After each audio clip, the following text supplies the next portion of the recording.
Hey guys, Mac from MacRobertson.com. Make sure to subscribe, hit the notification button for cool reviews and giveaways when it comes to all this great fishing gear.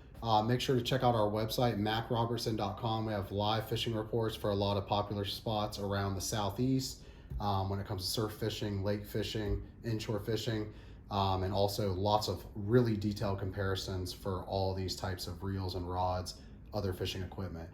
So this video is about the 3 different versions of the Penn Spinfisher VI reel, okay? So we've got the regular version, the long cast, and the live liner. I'm also going to throw in a quick note and just personal experience comparison to the Battle 3 towards the end here. So just getting busy with it. I've learned a ton about these over the past, let's say, 6 to 12 months. So the Spinfisher 6, just the regular setup, this is a 3000, I'm pretty sure, is kind of my go-to reel and rod setup for inshore saltwater fishing, okay? So that's typically what I would use it for. This is when we're on the John boat, we're in the creeks, we're catching redfish, we're catching sea trout, flounder, just about anything that the inshore creeks are going to throw at us, with maybe the occasional small shark. But I've hooked a monster shark on this before. I knew I was going to do this kind of for fun, threw a metal leader on, had a big whiting that my nephew had caught, and I was like, what the heck, I don't have my surf set up, but let's just give it a try, because we could see a bunch of black tips striking out in the inlet, and I threw it out there, and I either got a monstrous black tip or bull shark or something, completely spooled me. That's why I only have the lines on here. And it was fun though, okay? But it was totally not made to do that. It could have handled it if I had more line, but not made for that, okay? Inshore, that's what it's made for. The live liner is basically the same thing, but you have this extra function on the back, which, you know, some people would say it's an extra drag or whatever, but really what you do is you cast your line out there, and then you can set this. It's got a few different settings on it, which you can tighten or loosen back in here. And let's say you threw your line out there and you want a little bit of resistance. So when the fish strikes, it has just a touch of resistance, but you don't want your full drag involved yet.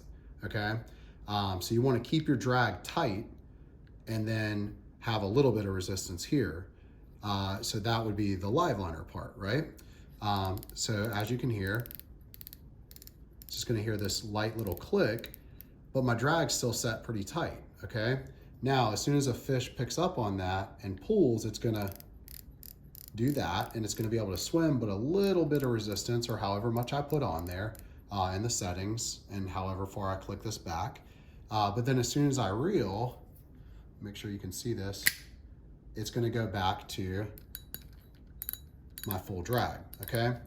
And the reason that's awesome and so many people love it, but also kind of the reason that I am not going to use this and haven't used this yet, and I'm probably going to return it even though I do think it's cool, is because a lot of people, when they cast out, they then, you know, start adjusting your drag, right? So you cast out, you're like, pull the drag a little bit, figure out if it's too tight or too loose, and adjust it. Then as soon as you get the fish on, you start reeling in, you start adjusting your drag, right? You don't have to do that with a live liner, theoretically. But from my experience, this is one of those things, and again, I understand that a lot of people love these and use these and swear by them. It's just not something that I'm gonna use. And just the way I've fished for decades now, since I was a little kid, this is just an overcomplication for me. So I like to keep it simple. I mean, heck, I'm moving a lot to a bailless type spinning reel just so I don't have to do this all the time.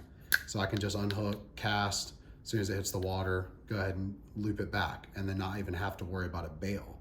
So it's more like a bait caster, but keeping with the spinning reels, okay? So that's the difference though. You have the live liner on the back, and it's cool, but I don't use it, and therefore I don't need to pay a premium for this or even keep this. Probably gonna sell this, or if it's still in the return policy, gonna return it. Now, moving over to the long cast version, I'm missing a cap here for anybody who notices that. It's basically the same thing as the regular Spinfisher VI, but, and obviously this is a 6500 size, and this is a 3000 size, so it's not an apples to apples comparison. But what you're gonna see with the long cast version is that this right here is going to be longer. So the spool is longer, okay? And let me see if I can do it without tangling or anything. Actually, I'm not gonna be able to do that unless I give it some line. Let's see here. Yeah, this is like an in the moment thing, so don't hate on me for doing something weird here. Basically what you're gonna notice is this thing is going to thread, and I'm gonna have to redo this because it's going on so loose, but it's gonna thread really slow. It's gonna move up and down really slow. And that is to be able to compensate for that longer bail and lay it really, really nice on there. And then when you go to cast, it's gonna be able to come off easier, hence the idea of the long casting. So let me get this tangle out here. I have had this for a little over a year now, and I have it paired up with the Carnage 2 12-foot rod. So there's the rod. Obviously, this is it in half here. So I got it knocked down so I can do this video because it's 12 feet. It's pretty long.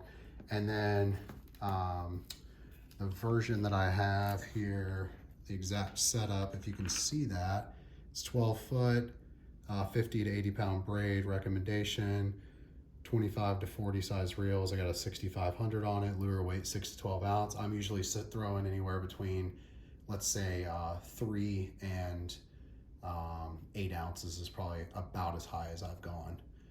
Usually 6 is pretty much my max that I need. So, but I will say with this exact setup, I mean, I have dudes coming up on the beach like, dude, if you throw that thing a country mile, how do you do that? One, you got to be super careful throwing braid with that much weight without ripping the end of your finger off. I've done that so many times. I can't believe I don't have a bunch of scars, but now I have this little like thing that goes over my finger that protects it. It was on Amazon, like 10 bucks or something. That way I don't even have to worry about it.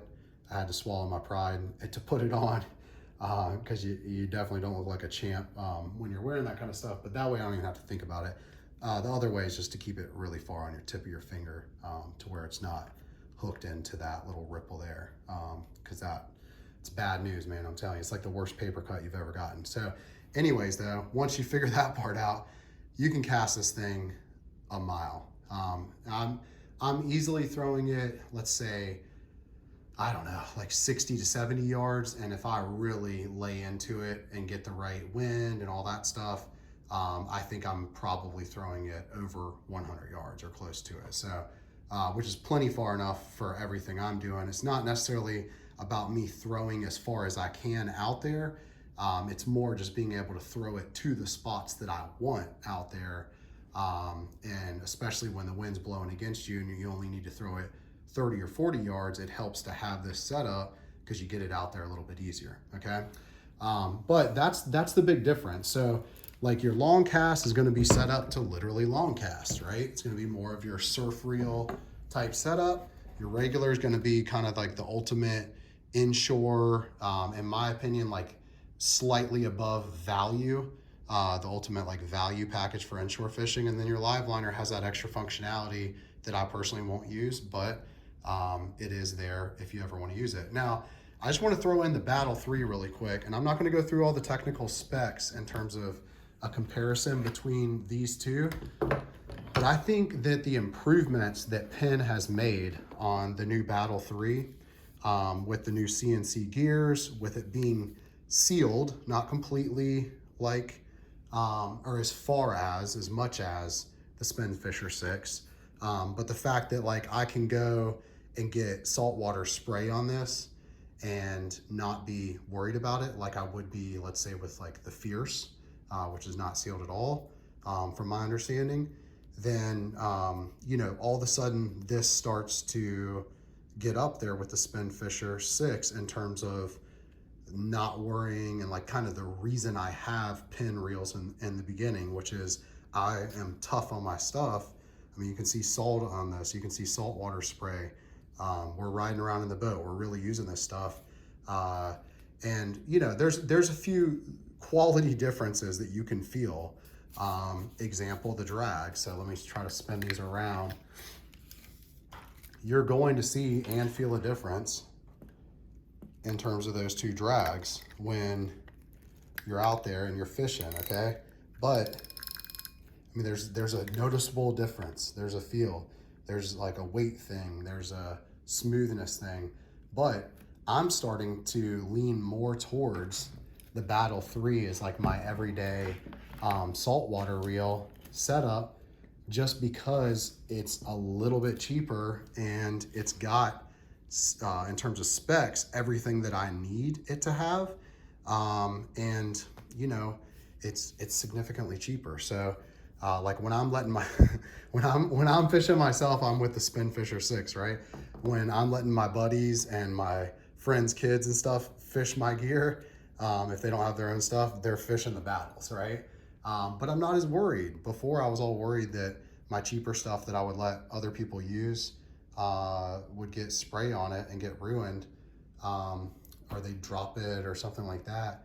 And now I'm not worried. The Battle 3 is kind of coming through in that spot. So anyways, I think that it's definitely the Battle 3 and the Spinfisher VI are now going toe to toe. It's not an apples to apples comparison, but it's getting really close, and makes it a lot more interesting of a decision which one you would choose. It's kind of like, this is perfect value, this is slightly above value, and you're gonna notice some quality differences, but this is probably all you need if you're not like fishing every day kind of thing, or don't care about having one of the better reels out there in terms of inshore saltwater fishing. Anyways, guys, hopefully I didn't talk too much there. Hopefully you learned something. Hopefully it's valuable to you guys. If so, please subscribe to the channel, and you know, hopefully you can give us a like on this video, and we're gonna do some giveaways here soon. We've got the website, lots of helpful information launching there, macrobertson.com. Thanks so much for tuning in, guys.